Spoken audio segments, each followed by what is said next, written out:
నేను అడుగుతా ఉన్నా, ప్రతి ప్రభుత్వంలో కూడా ప్రతి సంవత్సరం కూడా బిల్స్ అన్నీ కూడా ఏదైతే అప్లోడ్ అయి ఉంటాయి, అప్లోడ్ అయిన బిల్స్ను న్యాచురలీ కొంచెం స్పిల్ ఓవర్ ఉంటాయి. ఇవన్నీ సర్వసహజంగా జరుగుతూ ఉంటాయి. పోనీ ఇదే చంద్రబాబు నాయుడు గారు తాను దిగిపోతూ మాకు ఎన్ని వేల కోట్ల రూపాయల బిల్లులు తాను బకాయిలుగా పెట్టిపోయాడని ఒకసారి చూద్దామా? మాకు ఇచ్చిపోయినాడు. ఒక్క పవర్ కంపెనీలకు ఇంతకుముందే నేను చూపించాను, ఇంతకుముందు స్లైడ్, ప్రీవియస్ స్లైడ్ చూపించామా? ఇంతకుముందు స్లైడ్లో పవర్ కంపెనీలకు మాత్రమే డిస్కాములు పవర్ కొన్నాయి. కొనిన ఆ కంపెనీలకు డబ్బులు ఇలా. చంద్రబాబు నాయుడు గారి హయాంలో అటువంటి డిస్కామ్ లయబిలిటీని 21,541 కోట్ల రూపాయలు, అంటే కరెంటు కొని కరెంటు సప్లై చేసిన డబ్బులు ఇలా 21,541 కోట్ల రూపాయలు. అదొకటే. ఇంకా నెక్స్ట్ సైడ్కి పోదాం పమ్మ. అవి కాక చంద్రబాబు నాయుడు గారు పోతూ మాకు గిఫ్ట్గా ఇచ్చింది ఏం తెలుసా?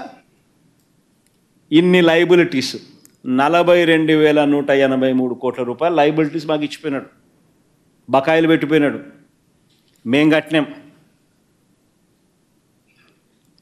ఏ ఐటమ్స్లో తాను బకాయిలుగా పెట్టిపోయినాడని చూస్తే ఉపాధి హామీ బకాయిలు 2,340 కోట్లు. ఎన్ని చదివితే అన్నీ ఉంటాయి. ఉపాధి హామీ బకాయిలు 2,340 కోట్లు.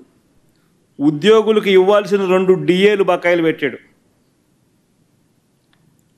ఆరోగ్యశ్రీ బకాయిలు 680 కోట్లు. ఫీజు రీయింబర్స్మెంట్ బకాయిలు 2,800 కోట్లు. రైతులకు ధాన్యం సేకరణ బకాయిలు 960 కోట్లు.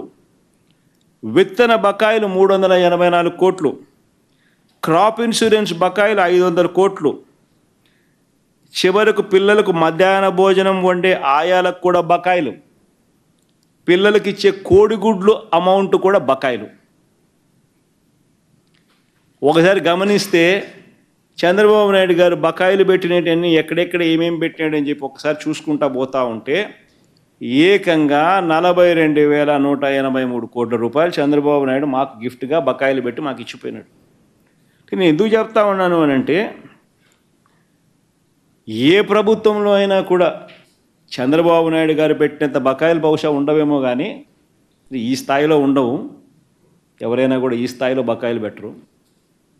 కానీ కొద్దో గొప్ప బకాయిలు అనేవి జనరల్గా స్పిల్ ఓవర్ ఉంటాయి. ఒక సంవత్సరం అయిపోయిన తర్వాత నెక్స్ట్ ఇయర్కి వచ్చేసరికి న్యాచురల్గానే అప్లోడ్ అయిన బిల్స్ కొన్ని స్పిల్ ఓవర్ అయి కొన్ని బకాయిలు ఉండడం సర్వసహజం. ఇది మామూలుగానే జరుగుతూ ఉంటుంది, మామూలుగానే క్లియర్ అవుతా పోతూ ఉంటుంది.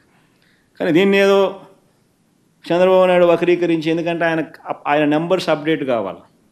ఆయన ఒక మోసానికి ముందుకు వచ్చినాడు. సూపర్ 6 సూపర్ 7 ఎగరగొట్టాలనేది ఆయన దూరపు ఆలోచన. ఆ సూపర్ 6 సూపర్ 7 ఎగరగొట్టడం కోసం అని చెప్పి చంద్రబాబు నాయుడుకి ఒక కథ బిల్డప్ కావాలా. ఆ కథలో బిల్డప్లో భాగంగా రాష్ట్రం చాలా క్లిష్ట పరిస్థితిలో ఉంది అని చెప్పి రాష్ట్రానికి అపఖ్యాత పాలు చేస్తూ రాష్ట్రానికి ఒక బిల్డప్ ఇవ్వాలి. ఆ బిల్డప్లో భాగంగా చంద్రబాబు నాయుడు చెప్పుకొచ్చే అబద్ధాలు చెప్తూనే ఉంటాడు. కానీ వాస్తవాలు ఇవి.